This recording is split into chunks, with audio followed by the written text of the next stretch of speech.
Shalom, Assalamualaikum warahmatullahi wabarakatuh.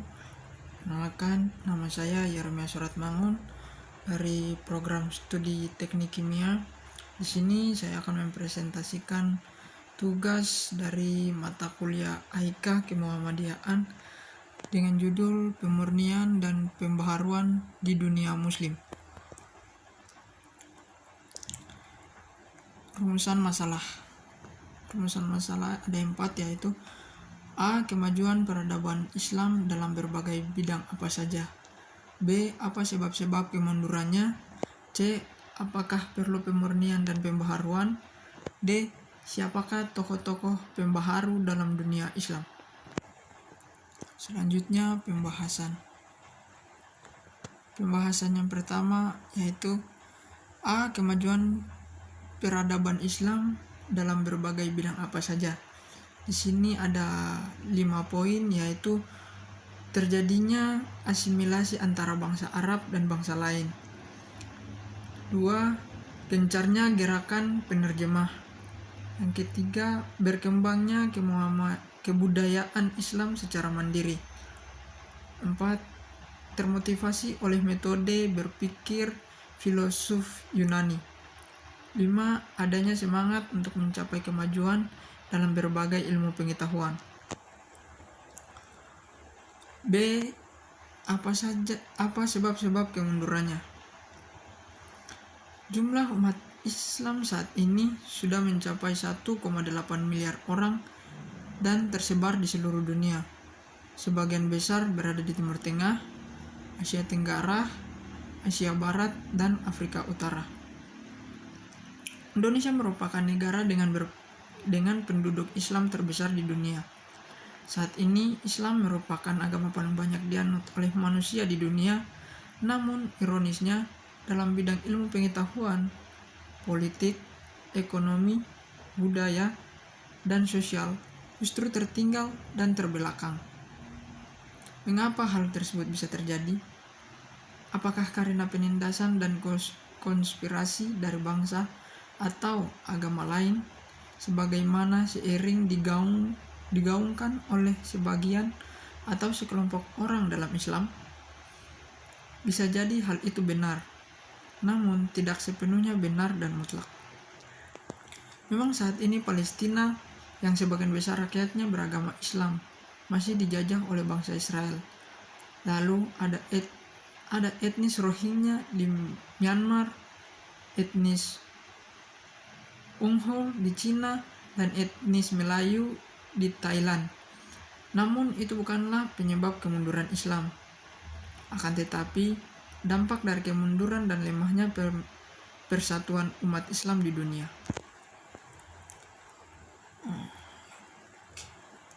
Harus kita akui, sesungguhnya penyebab utama kemunduran, ketertinggalan, dan keterbelakangan umat Islam adalah disebabkan oleh perilaku umat Islam itu sendiri.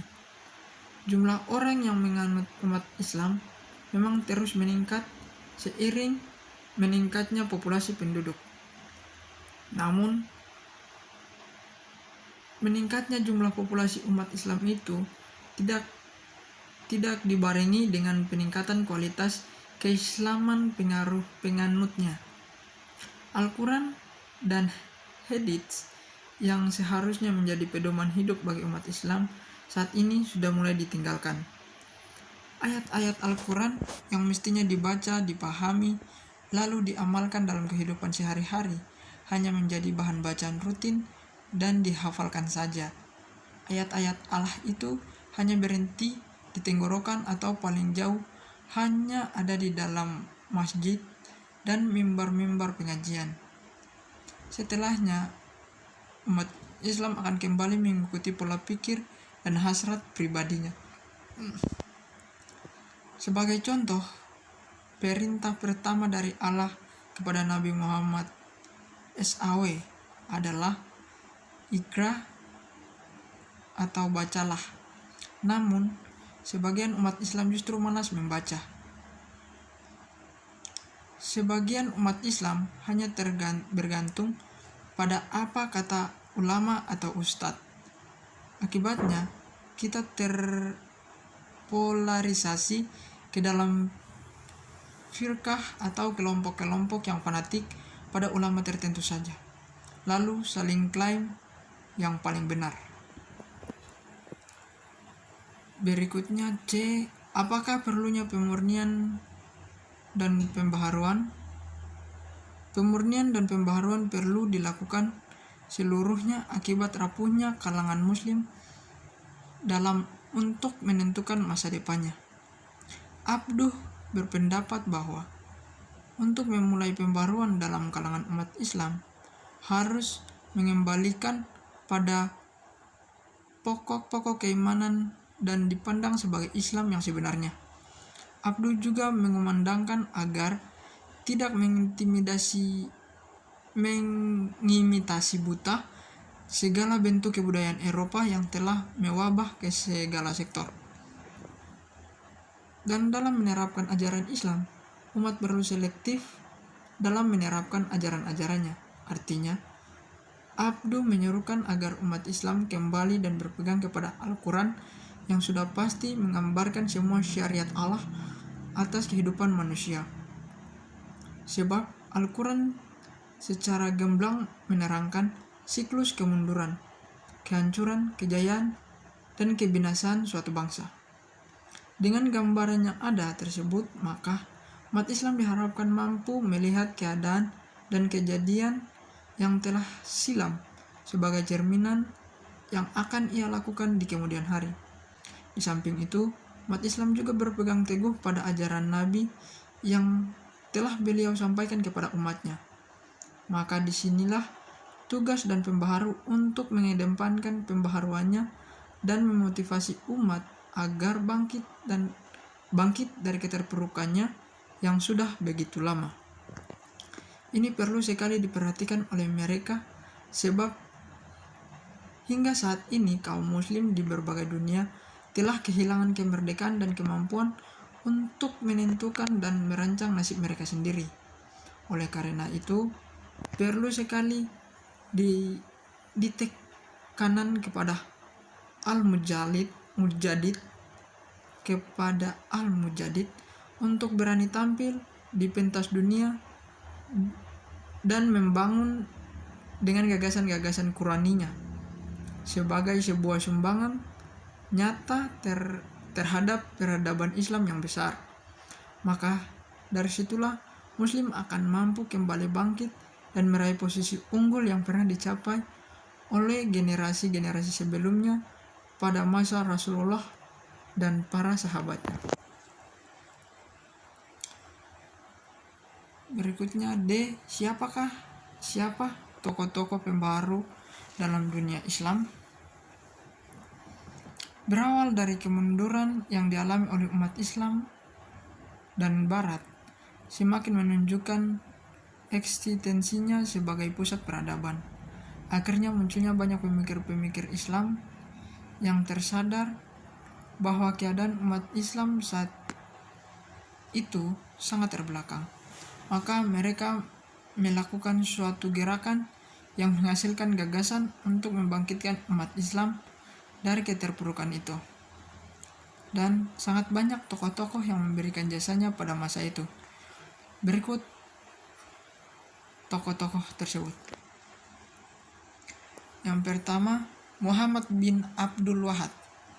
Muhammad bin Abdul Wahhab lahir di Najd, Arab Saudi pada tahun 1115 Hijriah atau 1703 Masehi dan wafat di Daryah tahun 1206 Hijriah atau 1793 Masehi.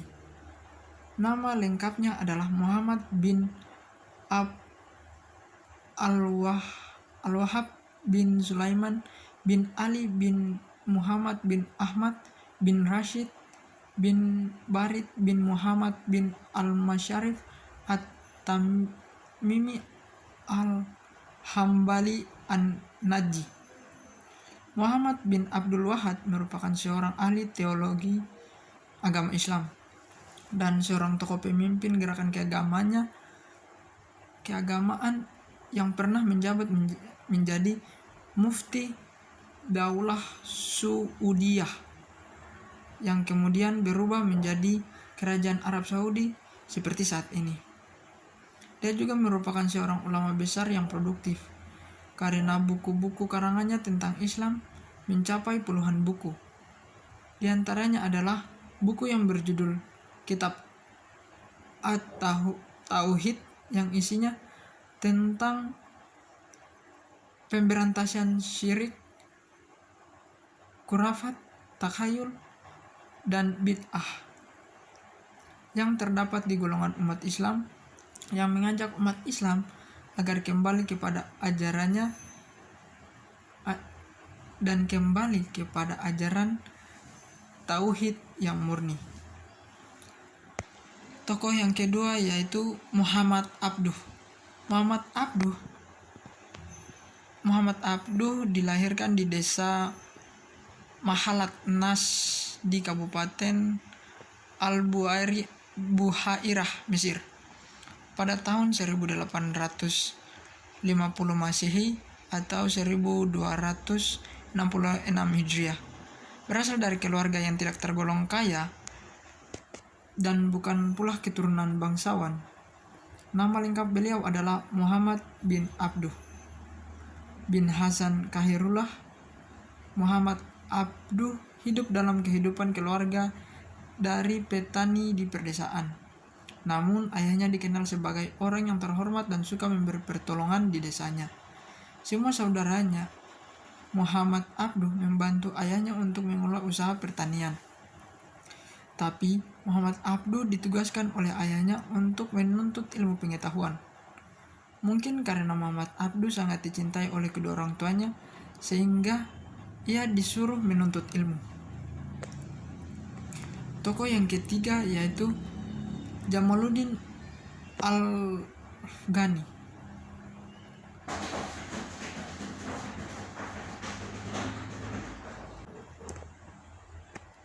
Jamaluddin Al-Afghani dilahirkan di Asadabad dekat Kanar di distrik Kabul, Afghanistan pada tahun 1838 Masehi atau 1254 Hijriah. Masa kecilnya dia habiskan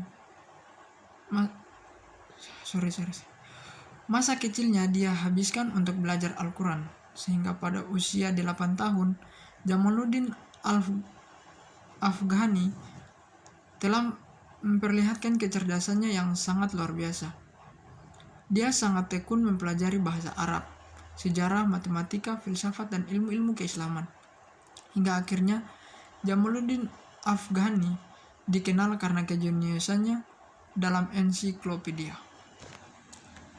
Tokoh yang berikutnya yaitu Muhammad Iqbal.